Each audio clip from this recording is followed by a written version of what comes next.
மாலை நேரம். காடு முழுவதும் இருளில் மூழ்கியுள்ளது. முன்பு ஒளி வீசிய மின்மினிகள் இப்போது எங்குமில்லை. மரங்களும் பனியும் அமைதியாக நின்று கொண்டிருக்கின்றன. காடு ஒரு வெறுமையான உணர்வை தருகிறது. ஒரு சிறிய குழந்தை கையில் விளக்குடன் அந்த காட்டுக்குள் நுழைகிறது.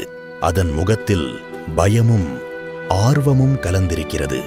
இந்த காடு ஏன் இவ்வளவு அமைதியாக இருக்கிறது என்று அது யோசிக்கிறது. திடீரென ஒரு மங்கலான ஒளி குழந்தையின் முன் தோன்றுகிறது. அது ஒரு மின்மினி. அதன் ஒளி மிகவும் பலவீனமாக இருக்கிறது.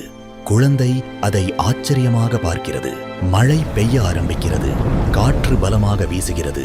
மின்மினியின் ஒளி இன்னும் குறைகிறது. குழந்தை அதை பாதுகாக்க தனது கைகளை அதன் சுற்றிலும் வைக்கிறது. அது மின்மினியை காப்பாற்ற முயல்கிறது. குழந்தை மின்மினியை மெதுவாக ஒரு சிறிய கண்ணாடி பாட்டிலில் வைக்கிறது. அதன் ஒளி மெதுவாக அதிகரிக்கிறது.